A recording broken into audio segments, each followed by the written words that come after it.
Merhabalar, hoş geldin. Çok trend olan pullu iplerle kuruveze hırkaya uyarlayarak tasarladığım hırkamı paylaşacağım bugün. Büyüklüğü 2 yaş uyumlu olacak. Santim ölçülerini videonun sonunda vereceğim. Ayrıca daha büyük veya küçük nasıl öreriz onu da anlatmaya çalışacağım. Bu ölçülerde hırka için 3 adet pullu ip, 2 adet pembe renk normal ip kullanacağım. İp bilgilerini, uzunluklarını videonun ilerleyen dakikalarında bahsedeceğim. Hırkamızı örerken yaka çevresinden ilmek toplayacağız. O noktadan 1 metre misinalı şiş edinirsek daha rahat öreriz. Bakalım daha önce normal iple ördüğümüz hırkamızı bu defa pullu iple deneyerek örgü vagonunun tasarladığı bu versiyonu beğenecek misiniz? Yorumlarda buluşalım.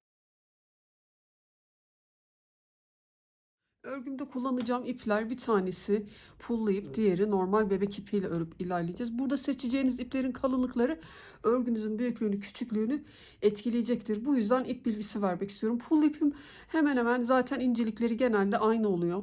İpçilerden veya internetten tedarik edebileceğiniz klasik pullu ip. Buradaki seçtiğim ipim de biraz ince. Her zaman kullandığım bebek ipleri gibi değil, biraz daha ince. Sizler istediğiniz pullu ipi kullanırken kombin yapabilirsiniz. Koton iplerle yapabilirsiniz. Normal bebek ipleriyle çalışabilirsiniz. Ya da benim şimdi göstereceğim markayla da çalışabilirsiniz. Normal bebek ipleriyle çalıştığınızda lastik kısmını ben ipim ince olduğu için 2 kat yaparak çalışacağım. Sizler 2 kat yapmaya gerek duymadan normal bebek ipinizin kalınlığı mesela 230 ile 250 metre uzunluğundaki iplerimiz var ya, onları tercih ediyorsanız 2 kat yapmadan da direkt tek kat lastikle çalışabilirsiniz. Lastiği tamamladıktan sonra pullu ipi dahil edip bu ikisini birden örüyoruz. Şimdi ben lastiğimi çalışırken 2 kat yaparak öreceğim. Şöyle bir üstündeki ipten çıkaracağım, bir de içinden alacağım. 2 kat yapacağım ipimi. Çünkü buradaki ipimin metre uzunluğu, bu markayı kullanacağım. Reklam veya işbirliği değil. İpin yapısını anlatabilmek için söylüyorum. 100 gram ağırlığında ve 315 metre uzunluğunda. İnce bir ip, yani onu demek istiyorum.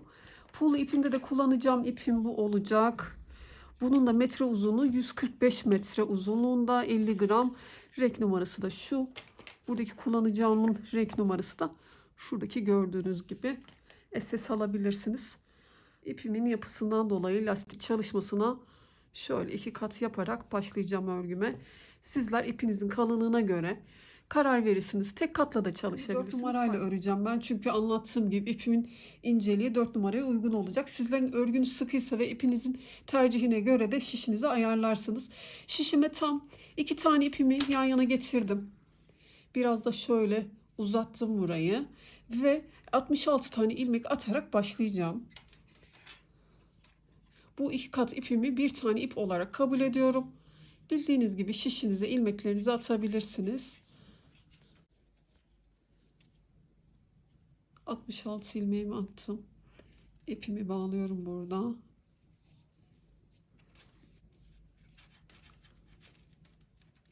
Bir ters, bir düz. Lastik çalışmamıza başlayalım.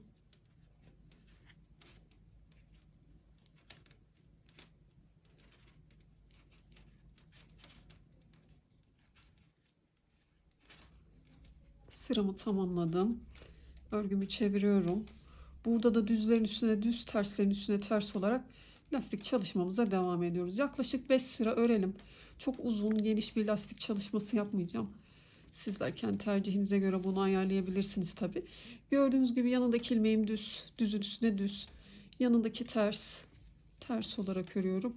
İlmeklerimizi gördüğümüz gibi örelim ve gerekli uzunluğa gelene kadar yapalım. Lastik sıralarımı tamamladım. Tam 5 sıra ördüm. Ters sıralarıma baktığımda 1, 2, 3, 4, 5. Buradaki ipimden bir tanesini koparıyorum ve simli ipimi bağlayarak devam edeceğim. Şu ipimi şöyle kopardım.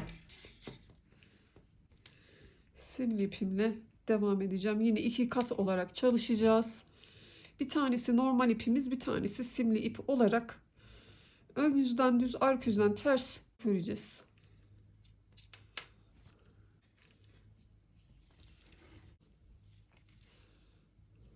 Burası benim örgümün ön yüzü.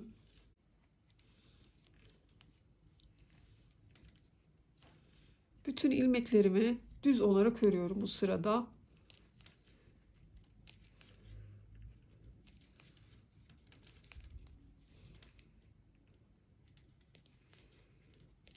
Bütün ilmeklerimi düz olarak ördüm. Şişimdeki bu 66 ilmeğimde hiçbir değişiklik yok. Arka yüzden ters, ön yüzden düz olarak örüp ilerleyeceğiz. Şimdi örgümün arka yüzündeyim ve bütün ilmekleri ters olarak örüyorum. Bir detay yok zaten. Dediğim gibi bizler örüp ilerleyelim. Örgümde ilerledim. Burası benim hırkamın arka parçası. Bir detay olmadığı için göstermeden ön yüzden düz, arka yüzden ters olarak bu 66 ilmeğimizi ördüm. Bu kadar uzunluk bizim için yeterli. Ne yapmıştık? 5 sıra lastik çalışması örmüştük. Sonra pullu ipimizi bağlayıp ön yüzden düz, arka yüzden ters olarak ördüm. Sizin ipinizin kalınlığı farklı olabilir. Tabi ben sıralarımı söyleyeceğim kaç sıra ördüm ama santim ölçülerini baz almalısınız. Santim olarak baktığımda da 33 santim çalışmış oldum uzunluğu. Genişliğini de ölçtüm. Genişliği de 34 santim. Benim örgümün ölçüleri bu şekilde oldu. Ama ters sıralarımı saydığımda lastikten yukarı doğru 85 sırada tersim olmuş oldu. Şimdi bu aşamada arka parçamızın uzun omuz ilmeklerimizi ayıracağız. Ensedeki ilmeklerimizi keseceğiz. Bunun için 66 ilmeğimizi 3 parçaya bölmemiz gerekiyor.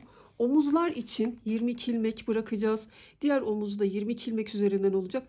Ensede de 22 ilmeğimizi keserek şimdi örgümüzü yapacağız. Bu ayrımları örgümün arka yüzünden geçerken yapmaya başlayacağım. Başta arka yüzde olduğum için 22 ilmeğimi ters olarak örüyorum. 21, 22 ilmeğimi ördüm. Ortadaki 22 ilmeğimi kesiyorum. 2 ilmeği bir alıp kestim. Tekrar şişime takıyorum. Sizler bildiğiniz kesme tekniğiyle yapabilirsiniz. Fark etmez. Şişimizde 22 ilmek kalana kadar kesiyoruz. Sayarak da kesebilirsiniz. Kesmelerimi tamamladım. Şişimde de 22 tane ilmeğim kaldı. 2, 4, 6, 8, 22 ilmeğim. Bu kalan 22 ilmeğimi ters olarak örüyorum.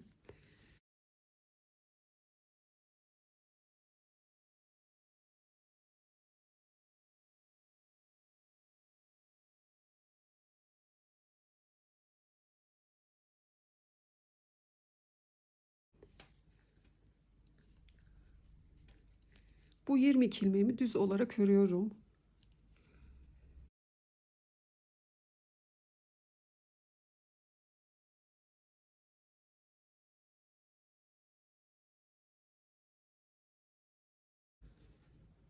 Burada da düz örgülerle sıramı tamamladım. Diğer taraftaki ilmeklerim de şişimde bekleyecek. Zaten ilk önce buradaki ön çalışmasını yapacağız. Sonra buradaki 22 ilmeği çalışacağız. Daha rahat anlatabilmek için buradaki ilmeklerimi ben aparata aktaracağım. Sizler bu şekilde örmeye devam edebilirsiniz.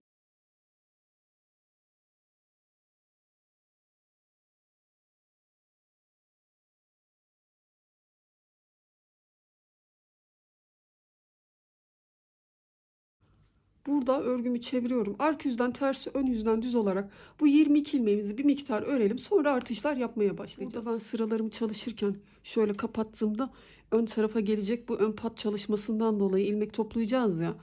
İlk ilmekleri de örerek alalım.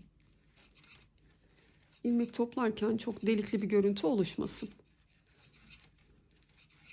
Bu 22 ilmeği 10 sıra ördüm. Şu ayrım yaptıktan itibaren sıralarımı saydığımda 10 sıraya tamamladım. Artık şöyle katladığımda şurası benim örgümün ön tarafı oluyor ya. İlerleyeceğim. Örgümde bir ilmeğim kalana kadar burada gizli artırma yapacağım. Bu şekilde artışlar yapacağız. Şimdi örgümü çevirdim. Şuraya kadar 21 ilmeğimi örüyorum yani.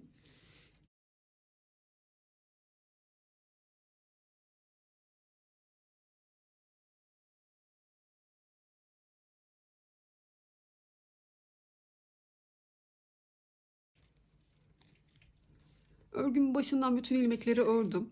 Şişimde bir tane ilmeğim kaldı. Burada bir tane gizli artırma yapıyorum. Şöyle ipimi dolayıp çapraz bir görüntü verip şişime attım. Gizli artırmamı yapmış oldum. Örgümü çeviriyorum. Şu an şişimde 23 tane ilmeğim oldu. Burada dediğim gibi ilk ilmeği de örüyorum. Gizli artırmamı da yine ters olarak örüyorum. Arka yüzde hiçbir artırma yapmıyoruz. Bütün ilmekleri ters olarak örüyoruz. Tekrar örgümün ön yüzündeyim. Burada da bütün ilmekleri düz olarak öreceğim. Şişimde bir ilmeğim kalana kadar. Yine bir ilmeğimden önce gizli artırma yapacağım.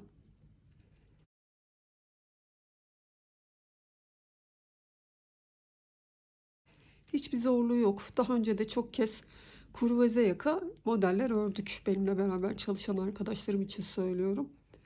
Şişimde bir ilmeğim kalana kadar düz olarak örüyorum.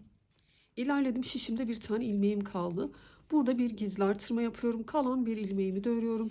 Örgümün arka yüzünde hiçbir işlem yapmıyorum. Bütün ilmekleri ters olarak örüyorum.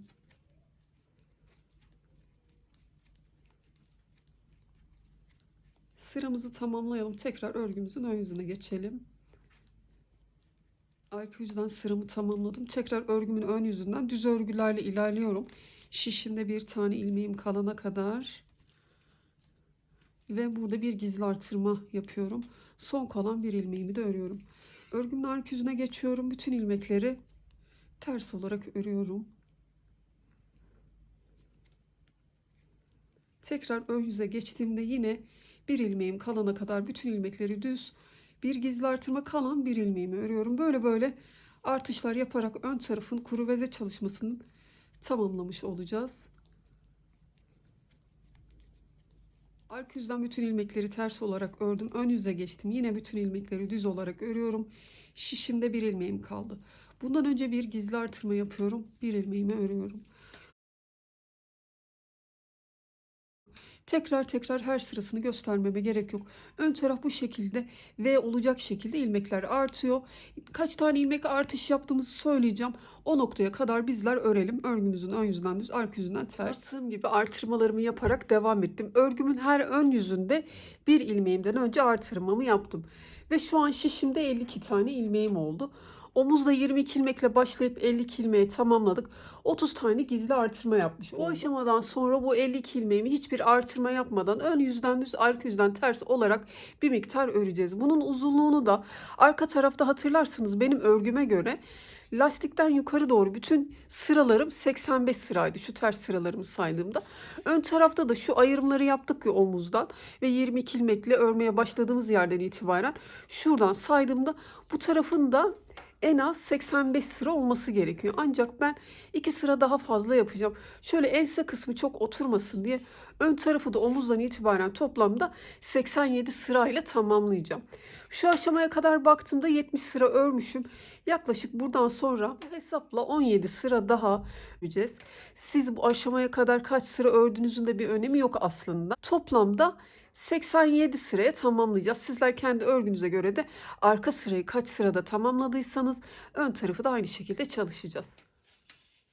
Örgümün ön yüzünden düz örgülerle ilerleyeceğim. Artık artırma yapmıyoruz.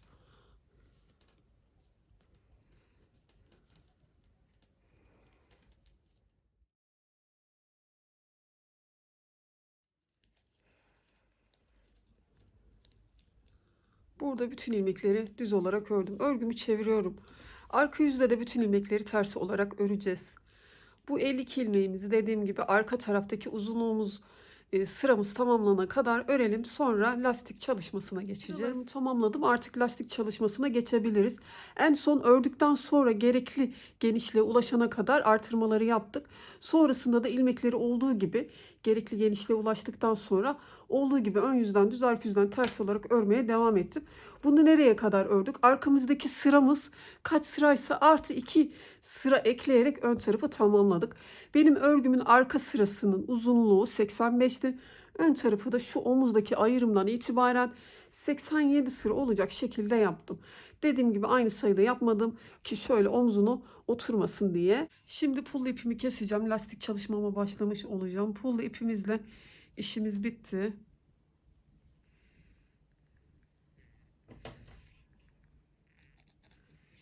Yine 2 katla devam ediyorum ben. Lastik çalışmamızı yapacağız.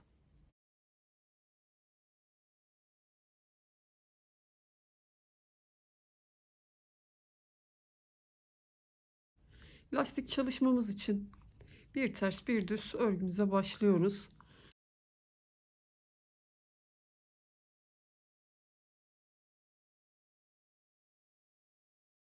Arka taraftakinin uzunluğuyla çalışıyoruz. Sonra bütün ilmekleri kesiyoruz. Önün bir tarafını tamamlamış oluyoruz. Sıramı tamamladım. Örgümü çeviriyorum. Burada da düzlerin üstüne düz, terslerin üstüne ters olarak çalışıyoruz.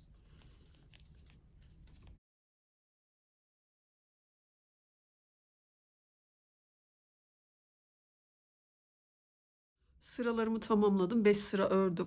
Örgümün arka yüzünden geçerken bütün ilmeklerimi kesiyorum. Eğer sizin örgünüze göre ön yüzden geçerken kesince daha düzgün düşüyorsa ilmekleriniz, arka yüzden sırayı tamamlayıp ön yüzden ilmeklerinizi kesebilirsiniz. Bir sıra daha fazla olması fark etmez. Bütün ilmekleri keselim. Sonra diğer omuz çalışmasına devam edelim. İlmeklerimi kestim. Tek telindeki ipimi de biraz uzun bıraktım ki dikişte kullanmak için. Aparatla bekleyen ilmeklerimi de şişe aktardım. Buradaki omuz çalışmasını yapacağız. Örgümün ön yüzünü çevirip buradan ipimi bağlıyorum. Şuradaki ayrıklık var ya, bunu da gidermek için isterseniz şuradaki telini alıyorum. Beraber öreceğim orada. Şunun da yönünü düzeltip İkisini beraber örerek aynı zamanda ipimizi bağlayarak buradaki 22 ilmeğimize başlıyoruz. Bu 22 ilmeğimizi diğer tarafta olduğu gibi ön yüzden düz, arka yüzden ters olacak şekilde 10 sıra örüyorduk. Hiçbir işlem yapmadan.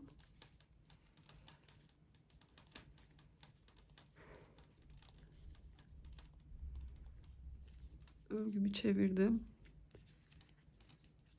Arka yüzden bütün ilmekleri ters olarak örüyorum.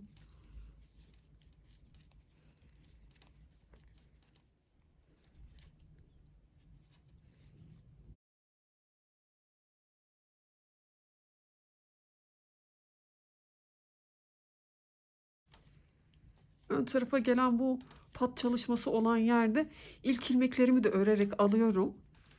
Diğer yan dikişe gelecek olan yer önemli değil. Oradaki ilmekleri örmeden alıyorum. Ya da örerek de alabilirsiniz. Fark etmez. Önemli olan şu ön taraftaki başlangıç kısmında ilk ilmekleri örerek almak. Sonrasında ilmek toplayacağımız için çok delikli bir görüntü olmasın diye örelim. Ya da sıkı olarak ilmeğinizi alıyorsanız da bildiğiniz gibi yapabilirsiniz.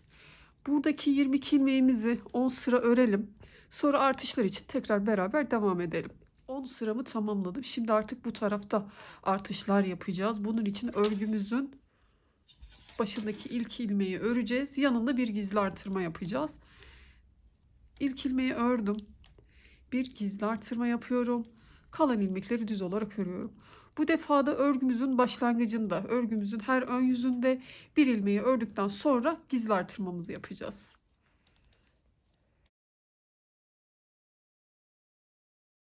Sıramızı tamamlayalım. Arka tarafta zaten ilmekleri olduğu gibi örüyorduk. Şu an 23 tane ilmeğimiz oldu.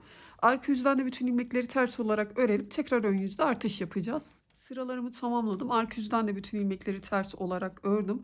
Tekrar örgümün ön yüzünde artışlar yapmaya devam ediyorum. İlk ilmeğimi örerek aldım. Yanında gizli artırmamı yapıyorum. Kalan ilmekleri örüyorum. Böyle yine artışları yapalım örgümüzün her ön yüzünde. Diğer tarafta olduğu gibi 52 ilmeğe ulaşana kadar artışları yapalım. Tekrar beraber devam edelim. Bir detay olmadığı için bizler örüp ilerleyelim. Artırmalarımı yaparak devam ettim ve en geniş yere ulaştım. Diğer tarafta olduğu gibi artırmalar yaparak 52 ilmeğe ulaştım. Bundan sonra ilmekleri olduğu gibi örüyoruz. Herhangi bir artırma vesaire yapmadan. Bu uzunluğu da arkadaki lastikten sonraki sıralarımızdan artı 2 veya 3 sıra fazla yaparak tamamlıyoruz.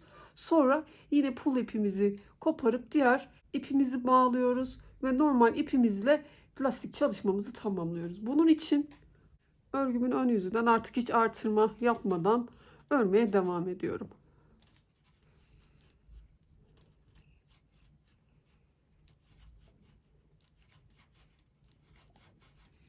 Diğer taraftaki ön çalışmamızı simetri olarak çalışıyoruz.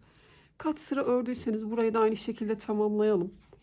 Ben 87 sıra örmüştüm. 87, 88 sıra olur. 1-2 sıra eksik veya fazla fark etmez. Sonra ipimizi koparıp diğer ipi bağlayıp lastik çalışmasına geçelim. Sıralarımı tamamladım. Ön parçam için uzunluğumu bitirmiş oldum. Pul ipimi kesiyorum. Normal ipimi bağlayarak lastik çalışmasına başlıyorum. Burayı da tekrar göstermeme gerek yok. Diğer tarafta nasıl yaptıysak lastiğimizi hangi sayılarda 5 sıra yapmıştık. Yine aynı şekilde yapalım.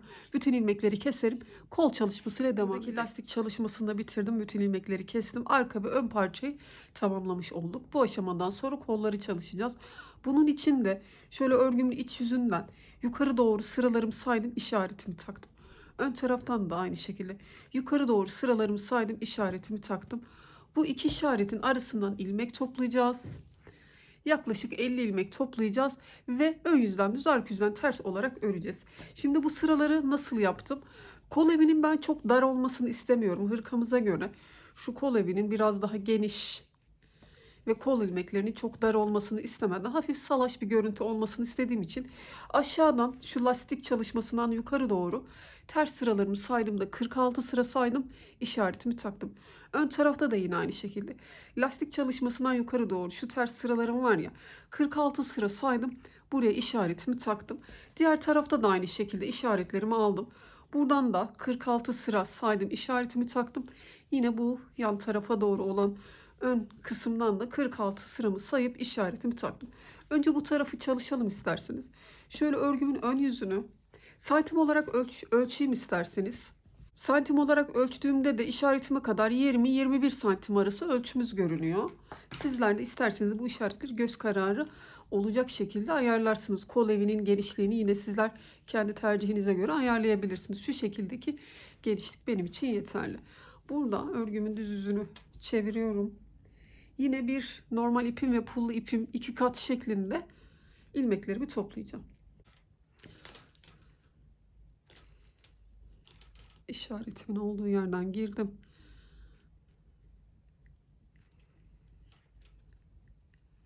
Kenardaki ben yan dikişe gelen yerleri ilk ilmekleri örmeden aldığım için şöyle kocaman kocaman görünen ilmeklerim var. Büyük boşluklarım var. Bu iki işaretin arasından dengeleyerek 50 ilmek çıkaracak şekilde toplamamız gerekiyor. Her boşluktan girerken zaman zaman şu iki boşluğun arasındaki noktadan da giriyoruz. Uygun yerden girerek çıkaralım.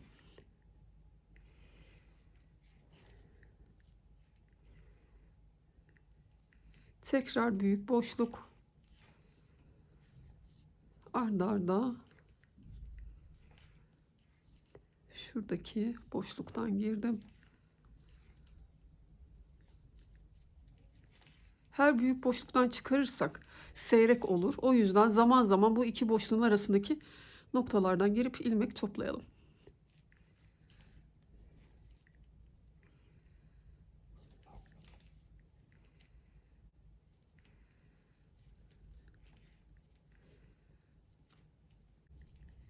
İlerledim.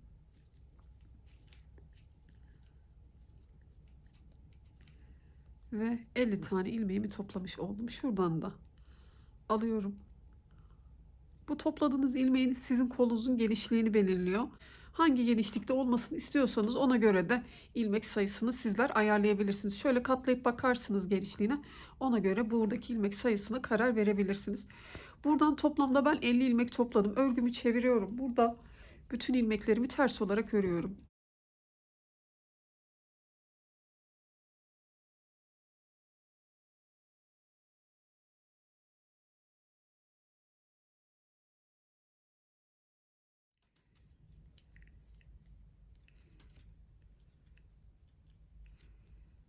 Arka yüzden bütün ilmekleri ters olarak ördüm. Hiçbir kesme artırma olmadan örüp ilerleyeceğiz zaten yine. Ön yüzden düz, arka yüzden ters olarak kolumuz için yeterli uzunluğa gelene kadar örelim. Gösterecek burada bir detay yok zaten.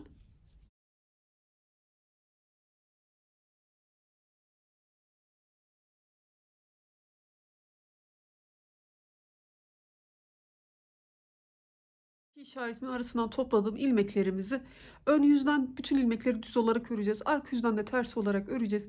Kaç sıra çalışmasını örerken şimdi ben birkaç sıra ördüm. Buraya kadar kaç sıra örmüşüm sayayım. Yaklaşık ters sıralarımı saydığımda 30 sıra örmüşüm. Şimdi bu 50 ilmeğimde eksiltmeler yapalım. 2 ilmeği bir alıp keseceğim. Örgümün sonunda da 2 ilmeği bir alıp keseceğim.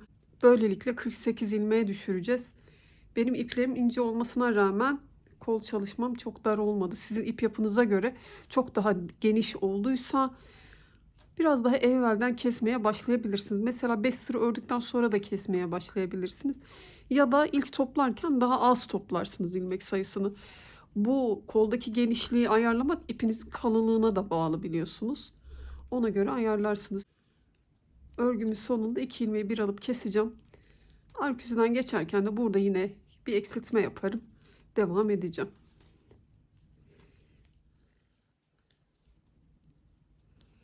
Şişimde 2 tane ilmeğim kaldı. Bu ikisini bir alıp örüyorum düz olarak. Bir tane ilmek eksiltmiş oldum.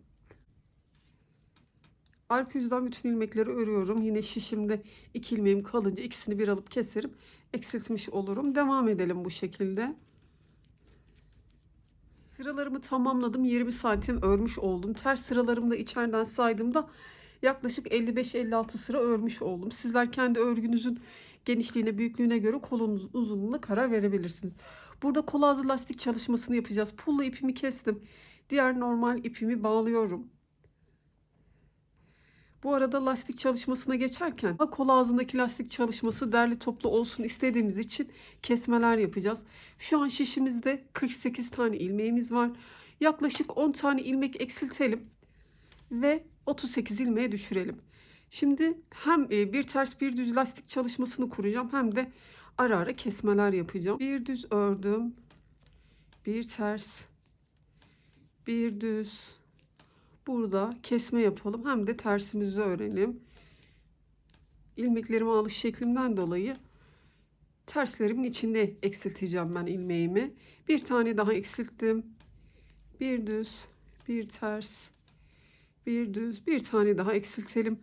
Birkaç tane örelim, eksiltelim. Arada kaç tane ördüğümüzün bir önemi yok. Burada da hemen bir tane eksiltiyorum. Böyle 10 ilmek eksiltip 38 ilmeğe düşürelim. Ve sadece lastik çalışmasıyla örüp ilerleyelim.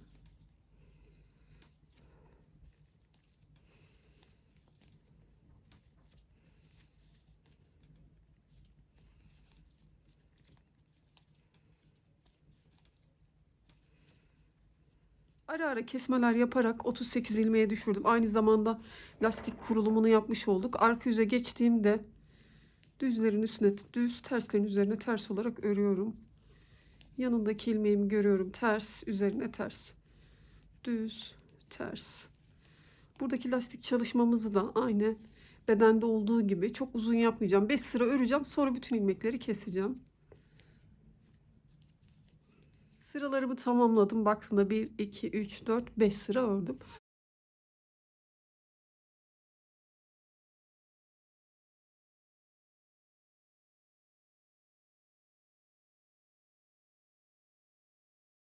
Burada ilmeklerimi alış şeklimden dolayı arka yüzden geçerken kapatıyorum. İlmeklerimi kapattım. Hemen diğer kol çalışması için burada iki işaretimin arasından almıştım zaten işaretlerimi. İlmeklerimizi toplayalım. Şurada. Şurasından. Diğer tarafta kaç tane ilmek topladıysanız burayı da aynı şekilde yapacağız. Kaç sıra ördüyseniz aynı şekilde kol ağzına doğru 2 tane eksiltme yapacağız. Lastik kısmına geçerken de eksiltmeleri yapıp lastiği de örüp buradaki kolu da tamamlayacağız. Burayı göstermeme gerek yok. Diğer tarafı nasıl çalıştıysak aynı şekilde yapalım, tamamlayalım.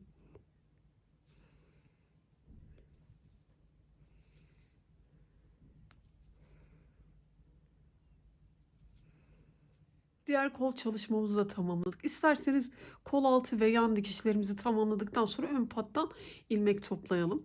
Çeviriyorum, tersini çevirelim.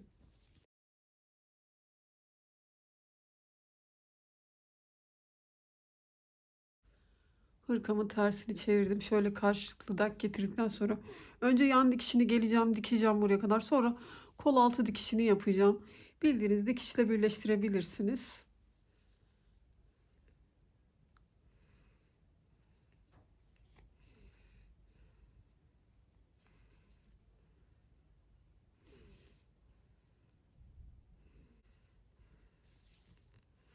Dikişlerimi tamamladım. Şimdi ön taraftan ilmek toplayıp yaka çevresinden pat çalışması için çalışacağız.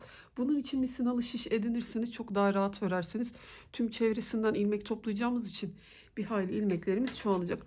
Kapanmayı da bu şekilde yapacağım. Sizler istediğiniz yöne de yapabilirsiniz. Bu şekilde yaptığımda tabi ilmekleri buradan toplamaya başlayacağız ya. En dipten toplamama gerek yok zaten. Şöyle içeride kalacağı için şu köşeden başlayıp toplayacağım tüm çevresini. Sonra bir ters bir düz olarak öreceğim. Şurada göstereyim size. Mesela bu tarafa doğru kapattığımda burada içeri baktığımda şu köşeye kadar örmüşüm. Buradan aşağı Bu lastik çalışmasını yapmamıza gerek yok. Şimdi burada ilmeklerimizi toplamaya başlayacağız. Şu köşeden toplayabilirsiniz ama burada da görüntü daha güzel olsun diye kenar çalışması yapalım. Hem de kıvrılmayı engellemiş olalım. Elimde de örgüde çalışmaya uygun 2 milimlik tığım var. Sizin bu şekilde tığınız yoksa hiç önemli değil. Buradan ilmek toplamaya başlayarak örmeye başlayabilirsiniz. Benim gibi yaparsanız da en uç kısımdan başladım. Uç kısımdan girdim. İpimi buradan çıkarıyorum. 2 tane zincir çekiyorum. 1, 2. Birinci zincirimi şu teline batıyorum. Yine bu arada 2 kat ipimle çalışmaya devam ediyorum tabii ki. Şu şekilde içinden çıkardığımda şu an 2 tane ilmeğim oldu. Sıramı takip ediyorum. Şu ipi de içinden yürüterek temizleyeceğim. Şöyle yanına batıyorum örgümdeki ilk sırama. Şu kenardaki yere, uygun yere battım. İpimi çıkardım. Şu an tığımda 3 tane ilmeğim var. Ortadaki ilmeğimi içinden geçirdim. Sonra bu 2 ilmeğimi ördüm. Bu teknikle şöyle köşeye doğru gidelim. Sizler istiyorsanız bunu da yapmayabilirsiniz. Tekrar şuradan girdim. İkinci ilmeğimi elde ettim. Sırayı takip edip şu yanına batıyorum. Birazcık da şöyle ipimi rahat bırakıyorum. Çok sıkmadan yapıyorum. Ortadaki ilmeğimden sonra bu 2 ilmeğimi örüyorum.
Köşeye kadar kenar çalışmamı yaptım. Artık tığ ile işim bitti. Yine 4 numaralı şişimi alıyorum. Buradan itibaren ilmek çıkaracağım örgümün kenar kısmından. Sıramı takip ederek uygun yerlerden tek tek ilmek çıkaracağım.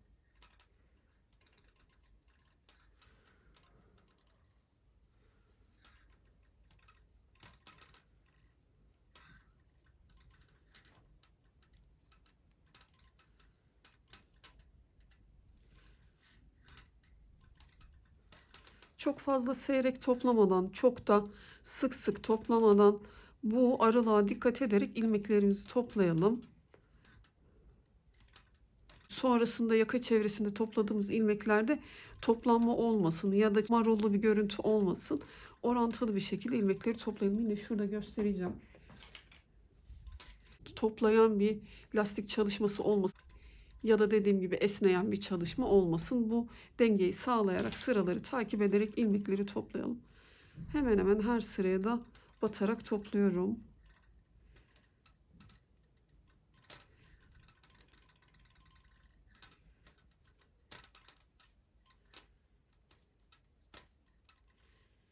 Köşeye kadar kenar çalışması yaptık. Baktığımda örgümde şu köşeden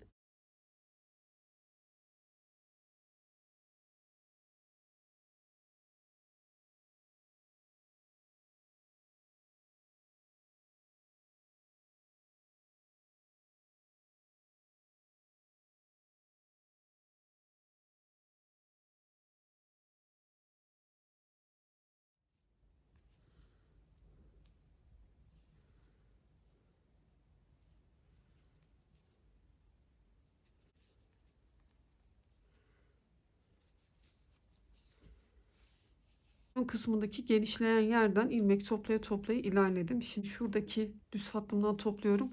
Enseye doğru yaklaştım.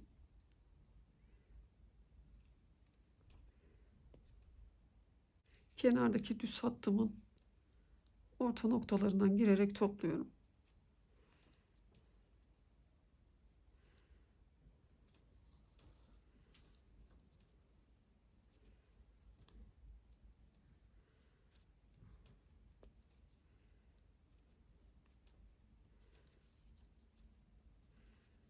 Her sırasından da girerek topladım. Bir tane atlıyorum şurada.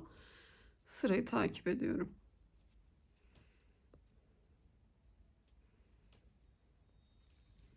Şimdi şöyle ensesine doğru geldiğimde de burada şu hatlarım var ya, her birinin içine batarak ilmekleri toplayacağım.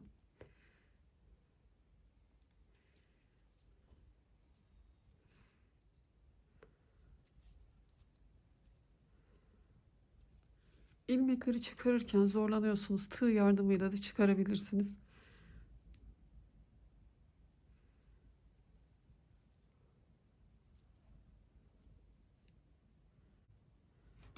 Ben şişle toplamaya devam edeceğim.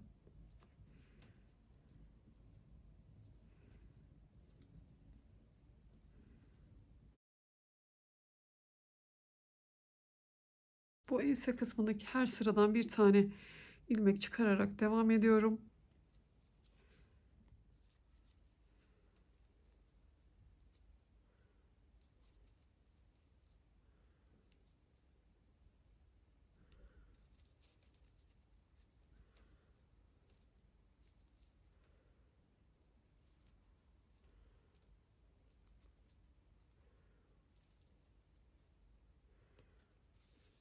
Burada da diğer ön parçama geçtim. Sıralarımı takip ederek tek tek çıkarıyorum. Devam ediyorum. En uç kısma kadar ilerliyorum burada. Buradaki lastik çalışmamın en uç kısmına kadar bütün ilmekleri topluyorum. Örgümün bütün yaka çevresinden ilmeklerimi toplamış oldum. Şimdi bir ters bir düz lastik çalışmasına başlayabiliriz. Çeviriyorum. İlk ilmeğimi alıyorum. Yanındaki ilmeğim ters. Düz. Ters.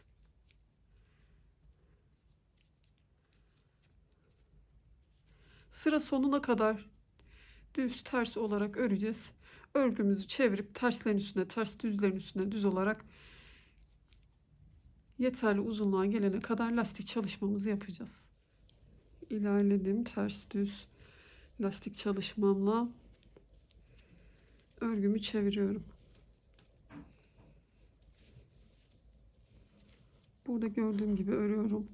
Yanındaki ilmeğim ters, üzerine ters örüyorum. Düz, ters.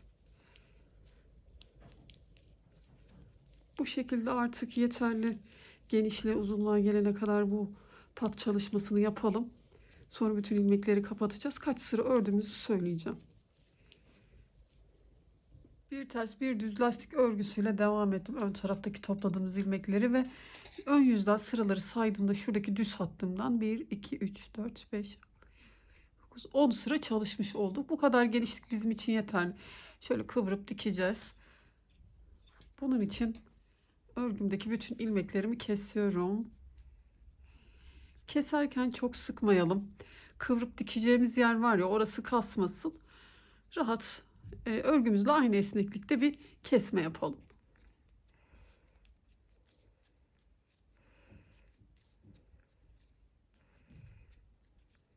Bütün ilmeklerimi keserek kapattım. Şimdi artık şöyle içe doğru kıvıracağım. Şuradaki hat var ya, oradan karşılıklı birleştirerek dikeceğim. İpim 2 katlı zaten benim. Birazcık tek katını uzun bırakarak kestim dikişte kullanmak için. Kıvırıyorum.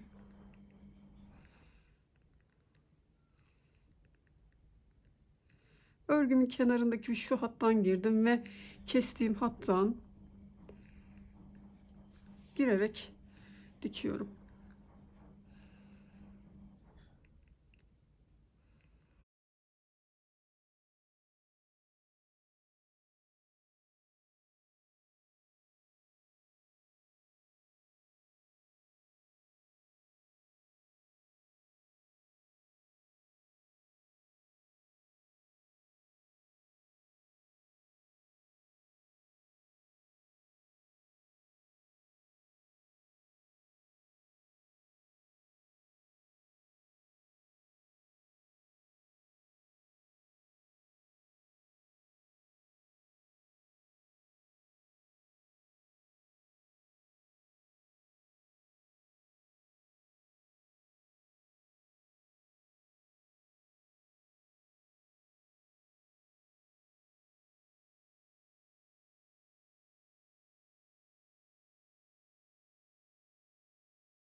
Dikkat ederseniz hemen hemen her sırasına batarak dikmeye çalışıyorum.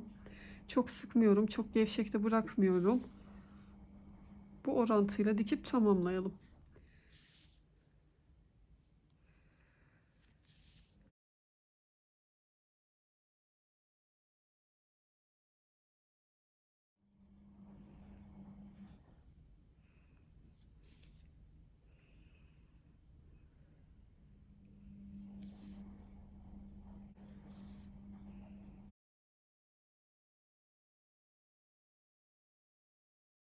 Dikişimi tamamladım. İpimi içeriden yürüterek temizleyeceğim. Şimdi bağcık çalışmalarına başlayacağız.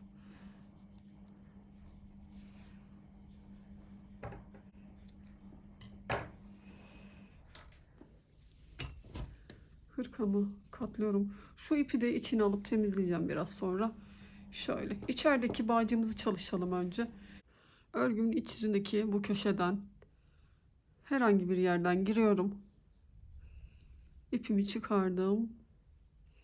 Zincir çekiyorum. Şu ipimi de içinde yürüterek zincirimi çekeceğim. Bağlayabileceğimiz uzunlukta bir zincir çalışması yeterli. Yaklaşık ben 55-60 zincir çekerek tamamlayacağım.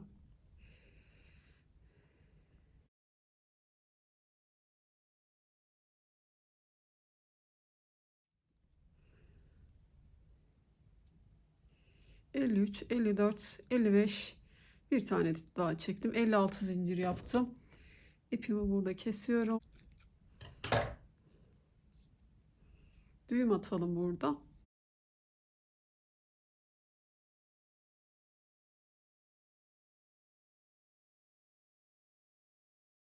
Karşısına denk gelecek yerden şöyle bakıyorum. Hizasını alıyorum.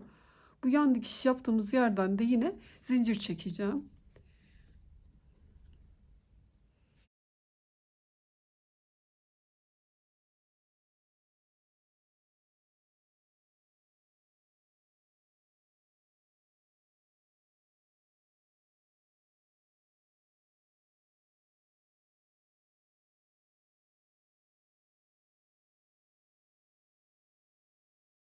Buradaki bağcığımı da zincir çekerek tamamladım. Şimdi bağlayalım içeriden. Ön yüzdeki bağcığımız için de en köşedeki yeri baz alıyorum. Burada içeri doğru şöyle bakıyorum. İki tarafı boş çorap şişi kullanarak yine bağcık çalışıyorum. Bunu defalarca yaptık ama yine göstereceğim sizin için. Şişlerimi aldım. Ve baktığımda şuradaki köşe görünen yerden iç tarafı çeviriyorum. Burada uygun yerlerden giriyorum. Bunları ilmek olarak kabul edip 5 tanesine geçirip 5 ilmek elde edeceğiz. Şişimin diğer ucuna doğru kaydırıyorum.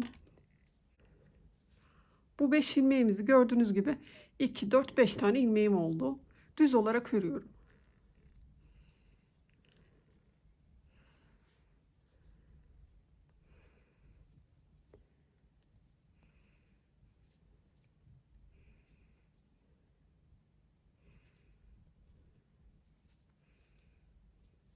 Örgümü hiç çevirmiyorum. İlmeklerimi şişimin diğer ucuna doğru kaydırıyorum. Burada ipimizi bağlayalım.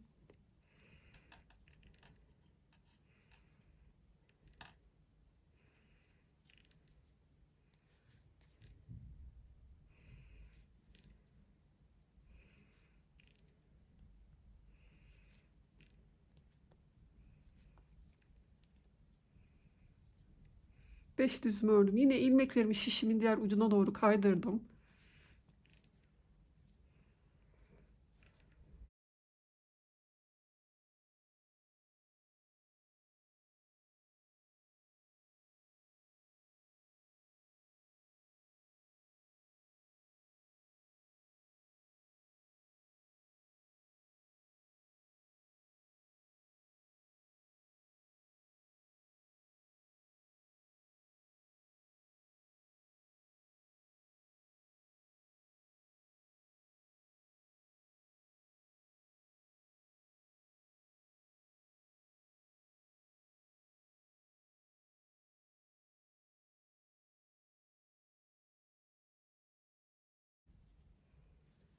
Bu teknikle Bağcığımız yeterli uzunluğa gelene kadar örelim.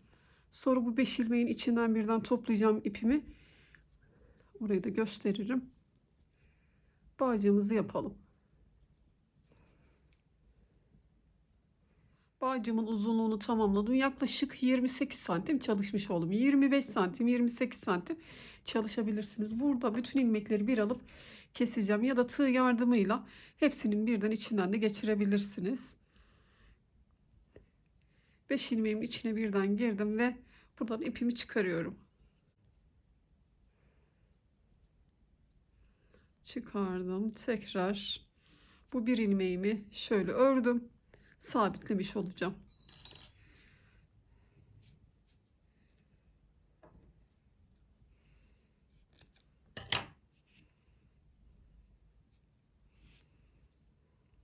Bu ipi de içine alıp temizleriz. Şimdi diğer taraftaki yan tarafa doğru olan bağcığımızda da katlıyorum. Tam bu çalıştığım bağcığım karşısına nereye denk geliyor? Yan dikişime doğru kontrol ediyorum. Şuradan yan dikişe doğru düz hattım var ya. Onları da yine şişime takarak ilmek olarak kabul edeceğim. Şu 1, 2, 3, 4, 5 tane ilmeğimi takmış oldum.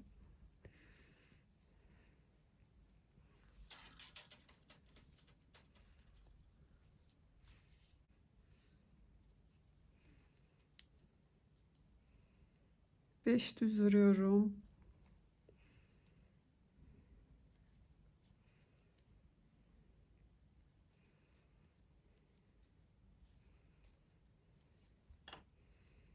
İpimi burada bağlıyorum.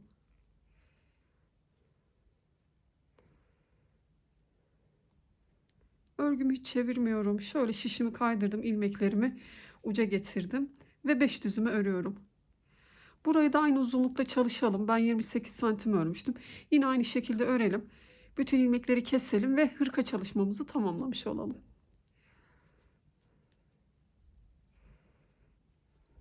Diğer bağcığımızı da bitirince örgümüzü tamamlamış olduk. Santim olarak ölçülerini verdiğimde tüm boy uzunluğu 33 santim. Koltuk altından etek ucuna kadar uzunluğu 20 santim. Genişliği 31 santim. Şu dikişli yerden kol ucuna kadar da 22 santim olmuş oldu. Benim ipimin kalınlığına ve el sıkılığıma kullandığım şiş numarama göre. Kravat 2 yaş ölçülerinde de giyilebilir oldu. Büyük veya küçük örmek isteyen arkadaşlarım için sayılarını vermeye çalışayım. Bizler hırkamıza arkadan başlayarak yaptığımızda 66 ilmek atarak başladık. Küçük yapmak isteyen arkadaşlarım da 6 ay 1 yaş arası uyumlu gibi. Bizim 66 ilmekle neredeyse 2 yaş uyumlu oldu. Daha küçük yapmak isteyen arkadaşlarım da 10 ilmek eksilttiğinde 56 ilmek başlayarak yeterli uzunluğa gelene kadar uzunluğunu siz kendi bebeğinizin kalıbına göre ayarlarsınız. Ense ayrımlarını da 18 ilmek ensede, omuzlarda da 19 ilmek olacak şekilde ayırdığınızda ön taraftaki en geniş yerde 40-45 ilmek arası olana kadar çalışırsınız. Bu şekilde hırkanız küçük olacaktır. Daha büyük çalışmak isteyen arkadaşlarım da 3-4 yaş arka tarafa 75 ilmek atarak başladıklarında, tabi boyunu da biraz daha uzun ördüklerinde ayrımları da 25 ense, 25 diğer omuz, 25 de diğer omuz olarak ayırdıklarında yine ön tarafa geçip en geniş artırma yeri de 58-60 ilmek olana kadar artırdığında da bunu göz kararı da ayarlayabilirsiniz bu kapanmayı. İlla da bir sayısı yok aslında. Hem küçük hem büyük örmek isteyen arkadaşlarım için. Tahmini bu sayılarda başladığınızda küçük veya büyük örmek isteyen arkadaşlarım için de sayılar böyle oluyor. Elimden geldiğince yine tüm detaylarıyla anlatmaya çalıştım. Pullu iple uyarlayarak tasarladığım bu kruvaze çalışmasını severek yapıp çalışırsınız. Örgünüzle ilgili tecrübelerinizi yorumlarda benimle paylaşabilirsiniz. Kanalıma abonelikler ücretsiz biliyorsunuz. Abone olduğunuz takdirde yine başka çalışmalarda buluşmuş oluruz. Videomu buraya kadar izlediğiniz için teşekkür ederim. Hoşça kalın.